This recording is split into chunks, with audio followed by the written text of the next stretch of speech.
There we are. Good morning, everybody. I'm Ed Parcaut here with Mike Kelly, and we're Real Estate Jerky Daily. And thanks for being here. We appreciate you. We're a little late, but we're okay. 7 minutes. What are you going to do? Yeah. I'm sorry.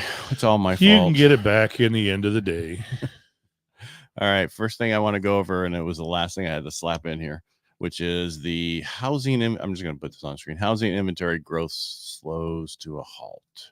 Normally during this period of time, the housing inventory goes negative nationwide, right? We actually went up. How much? 59 nationwide houses. That's right. 59 houses new on the market. Ooh. Now, that could be that other places, went negative and then other places went more. So it's averaged out. Yeah, exactly. So if you look at the average listings for this time of the week in 2015, it was a 1.135. 2015 was a good year. Yeah. But if you there go was no back cell phones. last year, yeah, there were cell phones. What are you talking about? In 2015? Oh, yeah. Then we had rocks. Is that AD or BC? Yeah. So this is what normally happens. We go, see, that went down 3,000 almost, right? Yeah. We'll just say that.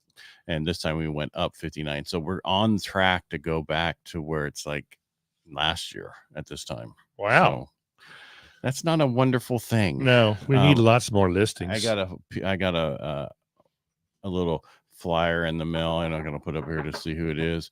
But there we go. And it says 4 reasons to sell this fall. Buyer demand is still strong. Yeah, that's true. There is less competition now. For what? I guess for other houses. For other sellers. Okay. Housing inventory is still under the 6-month supply that is needed for a normal housing market. Yeah, it's not even at 1. True. 3, there will never be a better time to move up. Okay. Never, huh? Yeah, never. Huh. Never say never. Yeah, you know what happens? Yeah. There is a better time sometime. Yeah. It's time to move on with your life. The only thing I'll say. Oh, I'd like number 4. Yeah. Get out of here. Move on. No, well, I look at it this way. Those low interest rates are an abusive relationship. They really are. They're comfortable enough to where you want to make a change, but you haven't been beat enough yet with that rate. Yeah. Hey, we haven't done this. We're not going to do this, and we're not doing that. Every now and again, your wife makes dinner. Or your husband makes dinner. Whatever. Don't pick on me. No, the issue I'm saying is you have to look at the overall life and move forward on that rate. Yeah, those rates are great, but to stay somewhere just because of that rate is what I'm talking about, why I consider it a bad relationship. Right. You need to do what's best for you, period. You need to if you need a bigger house, and get a bigger house. It's the overall lifestyle that's going to benefit you. You can always refinance later. So the only thing that I like about that is now is the time to move up because there's less competition. Yeah. As these rates continue to go down, as we said this before, more and more people are going to come out of the woodwork. And if you see the fact that we only have 59 additional listings nationwide, there's nothing on the market. Yeah. Well, and the one thing, it's a double-edged sword because you're going to sell your home for more money, right? Right. But you're going to be competing against every other buyer that's jumped into the market. I mean, later on down the road, if you wait, and you're going to pay a heck of a lot more for the replacement property now with a little bit lower interest rate, maybe. You mean later? Right, later on down the road. Now, if you do it now, you're not going to have that stuff. You have a higher interest rate, but if you do it in the future. Right, but you weren't very clear. Well, what I said was when all those people jump back into the market, right, your value of your home will move upward. Correct. So will the value of the replacement property. Correct.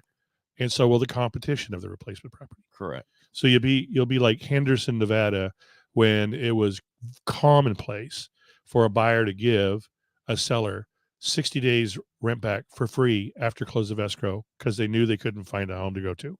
Right.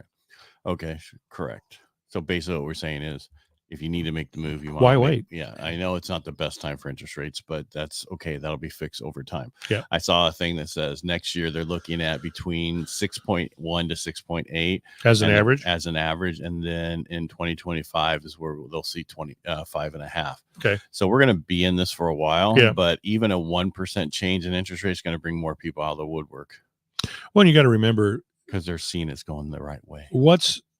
We've said this over and over before about how many people have at least 75% equity in their home, right?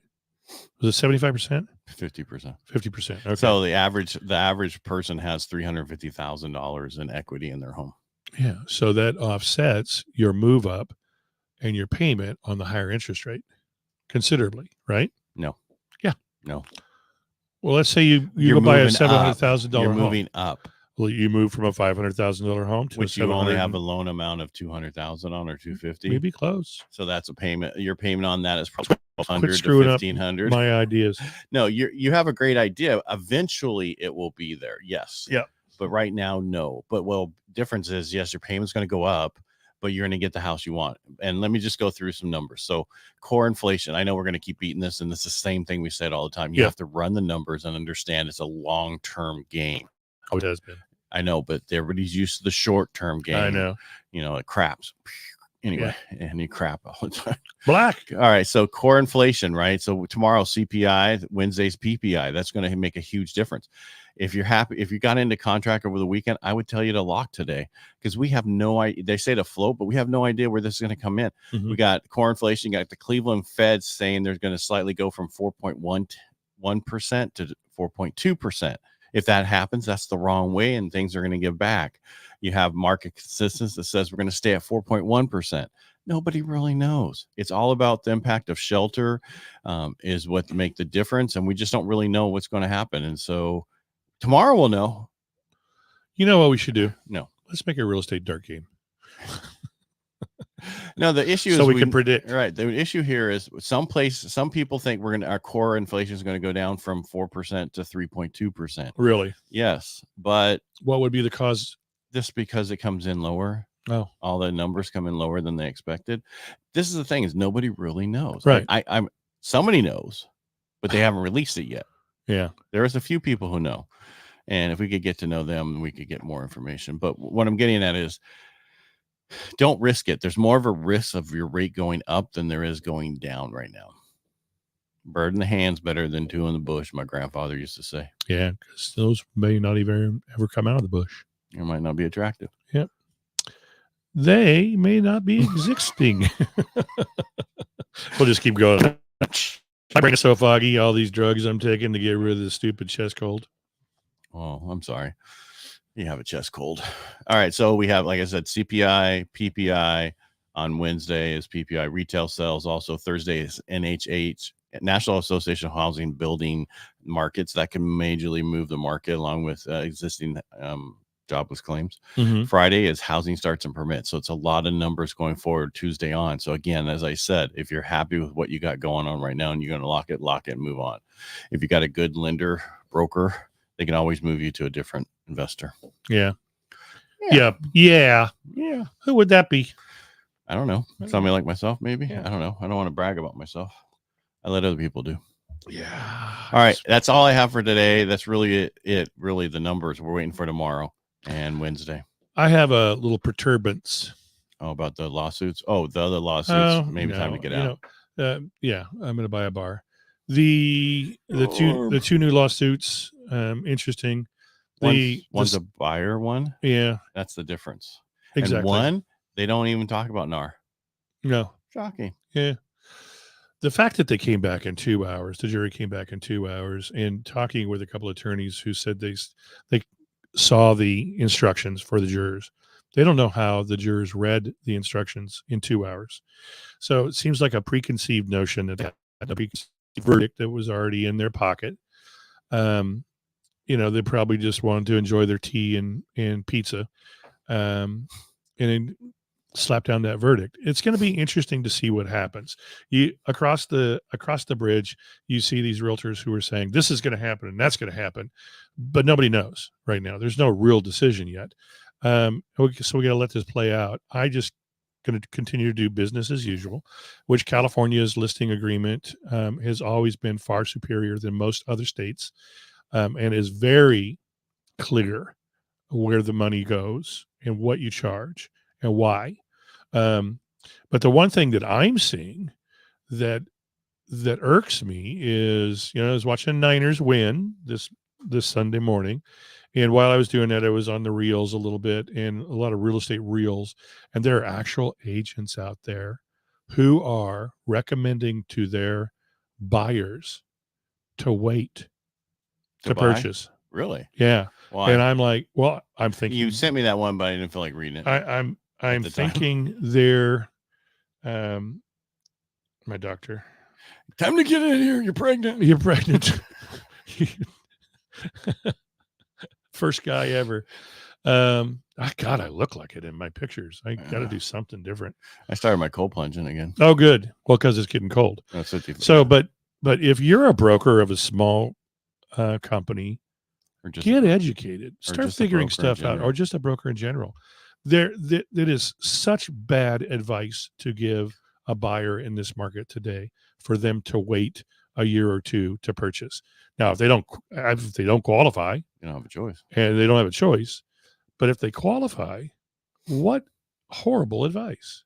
Don't you agree? I totally agree. Yeah. They have to do what's best for them. They have to look at the numbers and make their own decision. We can only give absolutely. All we can do is educate our clients, and that's educate them. Educate them. I should underline the first two letters in that. Ed. I think I'm the educated Joy. Yeah. But anyway, so I was shocked, and I was shocked at how many were copying that advice. It just blew me away. It's just easier. Well, it's yeah, easier you to tell people home. Don't make a mistake. The realtor can stay home and you decorate for Christmas and stuff, but it's not good advice for your buyer, your client. Not at all. And my strong belief is who's gonna most be hurt out of these lawsuits will be the consumers. Buyer. Pants on fire. No, it will be the buyer. It's like who was hurt with this rent control thing? The tenants. Yeah. They're not called renters anymore because landlords are called property providers. Oh, they're not called landlords because of the word Lord. Yeah, probably. Oh my Lord. Sure glad I got it. Yeah, I think our only other three people got it too. Yeah. That's okay. All right, that's all I have. Thanks for talking about. I mean, the issue really is this market is very unusual. Perfect time to buy is in the next couple months, November, December. It's slow. It is the true about that. It is slower, less competition because people I don't want to move. Best time to move is right before Thanksgiving or right before Christmas. You get your own new place, and you don't have to have Thanksgiving dinner with the folks, right? Because the thing's going to be you're going to go to these places on Thanksgiving and go, God, I wish I had my own place, and then you're going to go, hey, I'm going to call Ed and Mike. Yeah, I'm going to call Ed, Mike, and Ed, Mike. Anyway, it's not Ed and Eddie. Ed and Eddie. I love that cartoon. It was my son's one of his favorite. Buttered toast. I didn't watch it. I saw it so many times. Is that the bell to get off? That's to tell me that we got somebody else coming in. Okay. All right, as the bell tolls. All right, make it a great day. Make it an amazing day. And we appreciate you. Thank you for watching. Thank you for listening. And I really want to thank you for going to the podcast and listening to that. We really appreciate it. Yeah. Making it like the number, I think we're number 125 of new news daily of the country. So, wow. Yeah, not bad. Out of 126? Out of 120. We're 125. Yeah. Woohoo! All right, everybody, make it a great day. Thanks for being here. Bye. Kids.